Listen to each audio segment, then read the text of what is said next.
এটা অভূতপূর্ব বাংলাদেশ, এই বাংলাদেশই আমরা চেয়েছিলাম। কেউ কিছুর পরোয়া করতেছে না, সবাই মুক্ত হস্তে যার বাসায় যতটুকু আছে সবাই চলে আসতেছে। এখানে কোনো ধর্ম নাই, কোনো বিদ্বেষ নাই, সবাই হাসি মুখে কাজ করতেছে। বিশাল কর্মযজ্ঞ, সবাইকে টিএসসিতে আসতে অনুরোধ করছি। খাদ্য এবং শুষ্ক খাদ্য এবং বড় সকল বস্ত্র এনেছি এবং আমার স্কুলের ফ্রেন্ডদেরও বলছি যে আসো, সবাই মিলেই কাজ করি, একটু একটু করলেই অনেক বড় হয়ে যাবে। আমার অনেক ভালো লাগছে, কারণ নিউজে যে দেখলাম যে মানুষরা ফ্লাড হচ্ছে, মরে যাচ্ছে, এটা ভালো লাগছে না দেখে। তো যে এই খাবারগুলো দিচ্ছি, পানিগুলো দিচ্ছি, কাপড়গুলো দিচ্ছি, ওদের যে হেল্প হবে ওটা অনেক ভালো লাগছে দেখে। মেডিসিন, বিশেষ করে পানিবাহিত রোগের কারণে যে মেডিসিনগুলো দরকার এগুলা, তারপরে হচ্ছে নেপকিন, স্যানিটারি ডাইপার, তারপরে হচ্ছে গিয়ে খেজুর, এইগুলোর হচ্ছে গিয়ে এখন এই মুহূর্তে দরকার। এছাড়া শুকনো খাবার, চিরামুড়ি আমাদের কাছে পর্যাপ্ত আসতেছে, ওইগুলা বেশি আনার প্রয়োজন নেই, স্বাভাবিক মতো আনলেই হবে।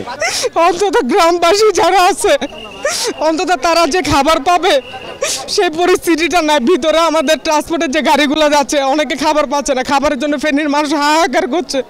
আমি যে যমুনা গ্রুপ বলেন, বিভিন্ন যে গ্রুপের হেলিকপ্টারগুলো আছে, দয়া করে হেলিকপ্টারে খাবার নিয়ে আপনারা বিভিন্ন ইউনিয়ন পর্যায়ে আশ্রয়কেন্দ্র যেগুলো আছে সেগুলোতে আপনারা উপর থেকে খাবার ফেলা, অন্তত ছোট বাচ্চাদেরকে আপনারা বাঁচান।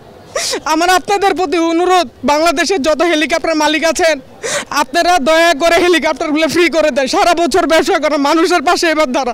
এখন যেটা দেখা যাচ্ছে যে পর্যাপ্ত পরিমাণে ত্রাণ আছে, কিন্তু এগুলো যাওয়ার তো একটা বিকল্প ব্যবস্থা করতে হবে।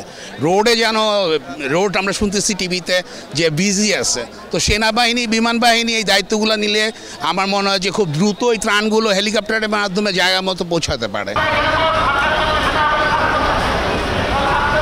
আমরা আগে যে অঞ্চলগুলো বেশি ক্ষতিগ্রস্ত, সেখানে আগে খাবার পাঠানো বা বিশেষ করে কাপড় এগুলো পাঠানোর চেষ্টা করতেছি। তারপরে যদি এটা মেকআপ হয়ে যায়, দেখা গেছে এখন যদি পানি কমে যায়, তারপরে আমরা পরবর্তী ধাপ, দেখা গেছে চাল ডাল যেটা কয়েকদিন ওরা রান্না করে খেতে পারবে, এই ধরনের খাবার পাঠানোর চিন্তা ভাবনা করব। আর আমাদের ত্রাণের মেন যাতায়াতই হচ্ছে গাড়ি ব্যবস্থা।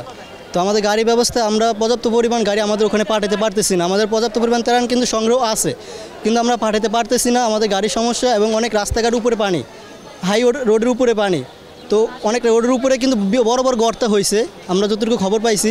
তো বড় বড় গাড়িগুলো কিন্তু সেক্ষেত্রে যাইতে পারতেছে না। আর আমাদের কাছে পর্যাপ্ত পরিমাণ গাড়িও নাই যে আমরা ওইভাবে ত্রাণ পাঠাবো। যাদের মালিকানা গাড়ি আছে তারা আগ্রহ করছে আমাদেরকে ফ্রি সার্ভিস দেওয়ার জন্য, আমরা সেই অনুযায়ী কাজ করতেছি। কিন্তু আমাদের এখন তো মেন টার্গেট হচ্ছে যে আমরা যেই জায়গায় আমাদের যারা স্বেচ্ছাসেবী কাজ করতেছে বন্যা প্রবৃত্ত এলাকা, ওখানে যদি হেলিকপ্টার যোগে যদি ত্রাণ পাঠানো যায় তাহলে এটা সবচেয়ে বেস্ট হয়। আচ্ছা, অসাধারণ অনুভূতি। আজকে আমি এখানে এসেছি, আমি ঢাকা বিশ্ববিদ্যালয়ের ছাত্র ছিলাম 2000-2001 সেশনের। তো আজকে এই টিএসসিতে ছাত্রদের এই যে একটা অভ্যুত্থানের পরবর্তী এই যে একটা ফিলিংস, তাদের একাত্মতা, এটা অসাধারণ। আমরা যে ইউনাইটেড, এটা আবারও আমরা প্রমাণ করলাম। রাষ্ট্রের যে কোনো দুর্যোগ মুহূর্তে আমরা সবাই যে একসাথে হতে পারি, এটাই তার প্রমাণ।